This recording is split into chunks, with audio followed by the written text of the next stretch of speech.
Okay, I think I'm live. It's um a little dark, right? I'm waiting on some food. Let me see if I can get some lighting in. I'm waiting on some food at Chick-fil-A, and seems like I might be here for a while because it's quite a few people here, right? Real busy night. And I want to do this quick live stream while I had some time about credit repair, right? Going into this year. So I don't know what's been going on, but this week in particular, I received about four emails, right? Four emails. I think this is my order. Yes, right here. Okay, thank you. Well, that was quicker than I thought. So let me go ahead and get into this live stream and end it so I can eat. I just came from the gym. But I received about four emails from people from 2020, right? That I had not heard from since September, October, in some cases, concerning their credit. I mean, have zero heard from them. Zero. Have not heard from them. They provided no feedback on what was going on with their credit. So, from my perspective, right, if I don't hear from you, if you don't email updates, you don't say this has been updated or this has been deleted, right? Then I'm assuming all is well. Because when people enroll as a client with me for the credit coaching, I give specific instructions via email to inform me, right? Update me because the credit agencies have 30 days to give you an update via mail, whether it's snail mail or email of your credit report, right? Hello from Louisiana. And again, for some reason, the sleeping dads decided to arise this week because, like, four people since 2020. I simply emailed one person back today and said, "Why are you sending me a September 2020 report when we're almost in March of 2021?" First of all, if your most updated report, it is a lovely night. Thank you, Jesus. If your most recent report that you have is September, that's not a recent updated report anyway. And so this is why I'm getting on a credit topic. I don't know what's going on. I don't know why. The only thing that I could pinpoint as to why the sleeping dead, like four people, right, wanted to email me this week is because I did the live stream on Debt Jubilee, right? I did the live stream, I think it was Monday or Tuesday, about Debt Jubilee, and that when the currency system resets, any debts, student loan, credit cards, vehicle, right, under that reset, under the NASARA Act, the National Economic, I forgot the rest of it, right? Security, um, but I forgot the rest of it, Act, right? And the Global Act that any debts, student loan, mortgages, and I'm assuming that maybe these people watched that video and they want to try to now get some things in the hopes that it will be forgiven in debt. I'm not sure. There's no logic, rhyme, or reason, but I'm making this video to say this. If I don't hear from a client within 60 days, the account is automatically closed. If I don't hear from you in 60 days, right, that's giving you double the amount of time that the credit agencies are required by law to give you an updated or information about your credit report. Now, this is my rules and regulations. I'm assuming that if I heard nothing from you, right, good, bad, or indifferent, then I had one person that it was over a year. It was like July, June of 2020. and they had a new negative account and wanted it help under a previous price quote. See, people, I don't hear from you in 20 from 5 or 6 months, or maybe up to a year. By the time you contacted me again, my prices could, have changed. We're not even under the same contractual agreement that we were under 5 or 6 months ago. And this is the reason why a lot of people cannot maintain good credit, because they don't follow business protocols or practices, right?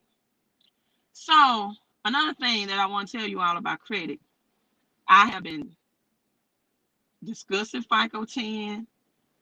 I told you FICO 10 is going to bring about some changes in the credit system. You saw it last summer with the resilience score.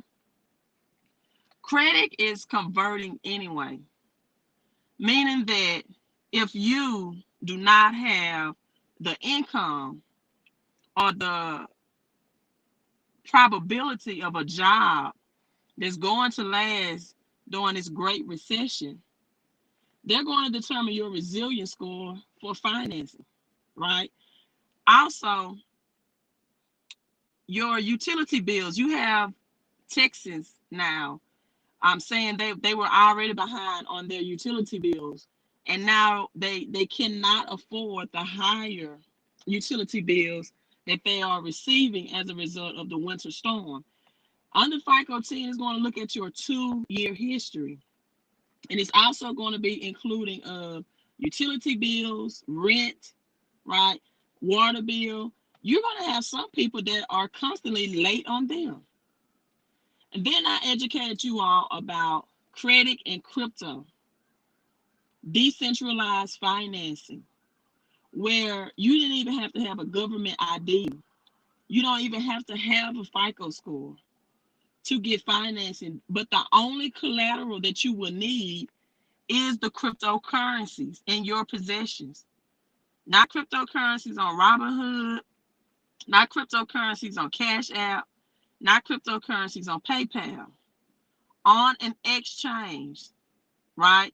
And you can leverage certain cryptocurrencies, not all, it's over 8,400, to get credit without any FICO score, without any government ID. So I just want to come before you and tell you, right, that if you have been working with me for credit and I have not heard from you within 60 days, the account is automatically closed.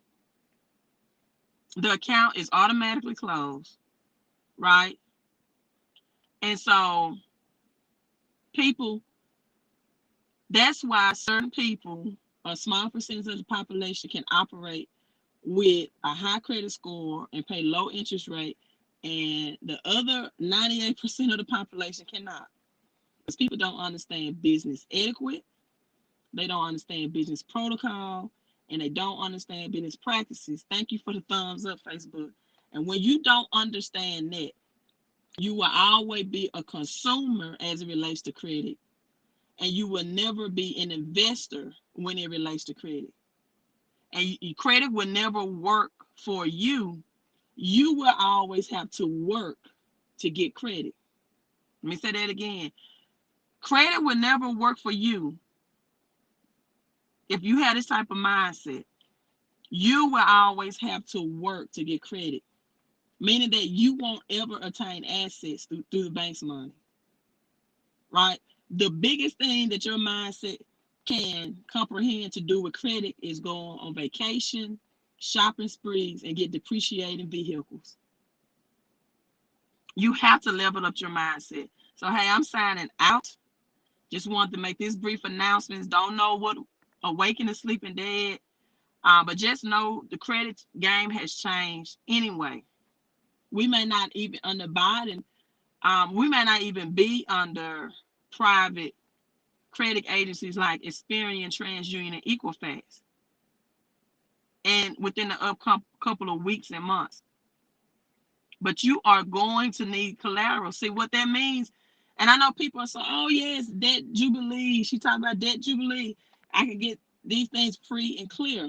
Well, that also means that in the future, you will not have access to unsecured credit, like credit cards, where you don't have to have collateral, right? You're going to always need collateral in the future, right? And at some point, those vehicles that may get discharging debt, that may get discharging debt Jubilee, they're going to depreciate.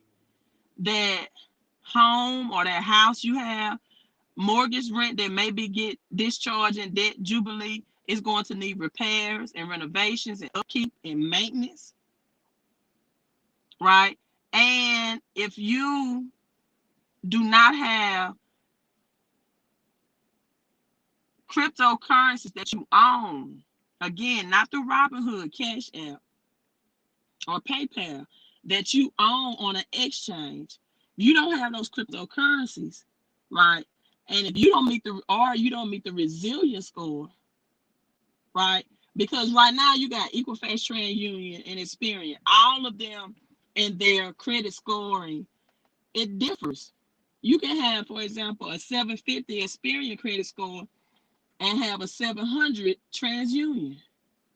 Well, now it's going to level the playing field where it's more decentralized, where you don't have three different companies that has three different type of scoring algorithms. But don't think that now everything is going to be secured credit. In a sense, you're going to have some assets, or you're going to have a job. In this, 60% of jobs will go away to never return. So even now, when it comes to debt collectors, for example, people are talking about the old law of debt collectors, that you have to see if they are legal to collect in your state. Listen, that stuff won't even matter anymore.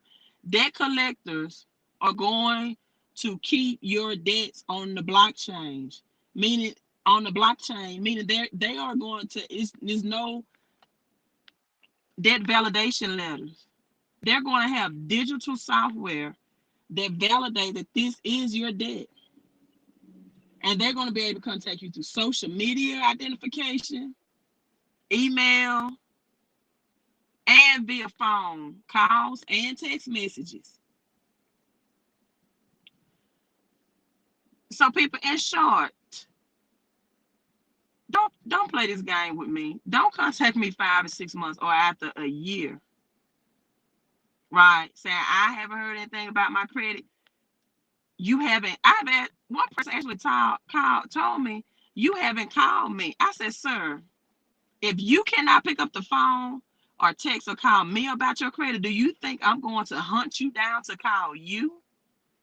That's your credit score. It's not mine. And this is not how business operates. When you're trying to improve your quality of life, you do the chasing. You don't expect anyone to chase you.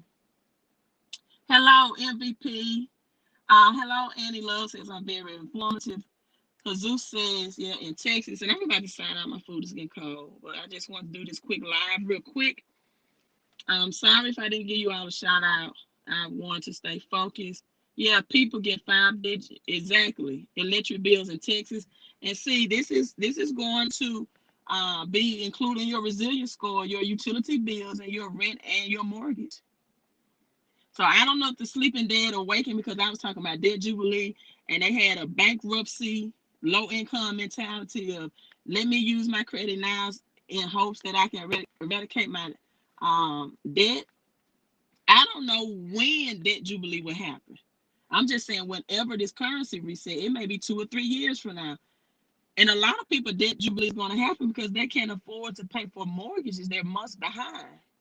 And they're going to lose a lot of assets. In that case, they don't have a debt, but they don't have assets either. A lot of people, vehicles, right? And you know what? I just had this thought. There's no guarantee in debt Jubilee that you're going to keep, like for the vehicle. You might not owe the vehicle debt, right? But that doesn't mean they won't come repossess it. You may not owe the student loan debt, right? But that doesn't mean that they won't tax it. See, it's going to change to a national tax law. Because I always tell people there's no free lunch with the government. You have people right now that file or got unemployment that's paying back taxes from their unemployment. They thought that they was going to get a free lunch. So, I mean, you don't know what ramifications, right? Hello from Florida. Hello, hello, hello. And for my Patreon members, I uploaded a new video. Make sure you all watch that. But again, let me eat my food. I just want to do this quick live stream. I thought it was going to take a little longer to deliver than what it did. And because it's packed at Chick-fil-A, let me get out of someone's parking lot. Hello to you, Periscope. You all have a great, great night. Queen, I'm going to end this saying I'm queen of credit still. Oh, also this last thing. Just know that credit disputes are I don't care what, and I told you all, do not invest in any do-it-yourself credit repair right now because they are changing the credit system. And anybody selling you those old antiquated credit repair do-it-yourself product, it will not work. Right? Oops, too late. It will not work. There are, like for example, I have one person with a Capital One charge off. I've never had an issue getting Capital One charge off the first time, right? This is like my third attempt for this person. It is harder now because they're transitioning this credit, right, to get accounts off where